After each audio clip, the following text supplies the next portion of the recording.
तहरीक इंसाफ मुज़ाहमत करेगी, ना election commission, ना गवर्नर पंजाब इंतखाब की तारीख देने के लिए तैयार नहीं है, इंतखाबी शेड्यूल देने के लिए तैयार नहीं, और तौहीन अदालत के मुर्तकिब हो रहे हैं।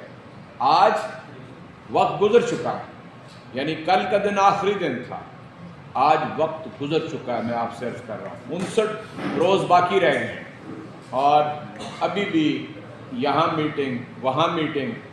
अच्छा, ज़िमनी इंतखाबात हैं, उनके लिए हर चीज़ मौजूद है, पैसे मौजूद हैं, यानी उनकी सिक्योरिटी के लिए पुलिस और रेंजर्स मौजूद है, उसके लिए सारा इंतज़ाम मौजूद है, हर चीज़ है, लेकिन नहीं है कुछ।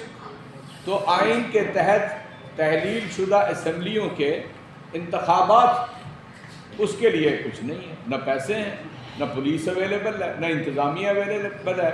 किसी ने पोलियो के कतरे पिलाने हैं, किसी ने टीके लगाने हैं, किसी ने मरदमशुमारी करनी है, यानी ढकोसले हैं कि जो इस वक्त तक इख्तियार किए जा चुके हैं। हालांकि आज से 5 रोज़ पहले सुप्रीम कोर्ट के अंदर आपने चीफ जस्टिस साहब के रिमार्क सुने होंगे कि ये इलेक्शन कमीशन इसी अदालत के अंदर गुज़श्ता साल ये कह चुका है कि हम नवंबर 2022 में इंतखाबात के लिए तैयार होंगे। तो अब बताइए कि क्यों इंतखाबात जो हैं वो नहीं हो रहे। ये बात आपके पेश नज़र रहनी चाहिए कि हम आइन को किसी सूरत में भी पामाल नहीं होने, इसीलिए ये तहरीक हमने बरपा की। दूसरी चीज़ जिसके लिए हम इस जद्दोजहद को कर रहे हैं, वो मैं और आप उसका बराह रास्त शिकार हैं।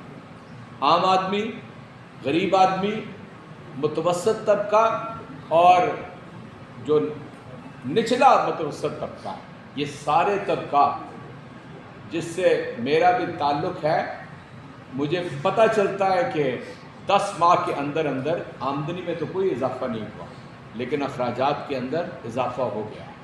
और अगर परचून के आप कीमतें रखें, ये मैं SPI और CPI को डिस्कस नहीं करना चाहता, मैं एक आम आदमी हूँ, जाके बाज़ार से सामान ख़रीदता हूँ तो मुझे अंदाज़ा होता है कि तकरीबन यानी कीमतें 1/3 से निसफ तक बढ़ गई। मिसाल के तौर पे एक रिसर्च के मुताबिक जिसकी आमदन 30,000 रुपया थी, वह अब वो 20,000 के बराबर हो गई है।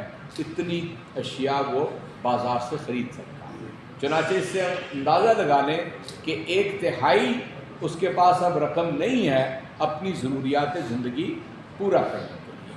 एहसास प्रोग्राम के तहत, सेहत कार्ड के तहत, यानी कामयाब पाकिस्तान के तहत जितनी मराहत कह लीजिए या सहूलियात कह लीजिए, या जो 70,000 वो दुकानें पाकिस्तान के अंदर खुल रही थी जहाँ पर सब्सिडी दी जा रही थी, वो सारा निज़ाम बंद करने की कोशिश की जा रही है, अमलन बंद होकर रह गया।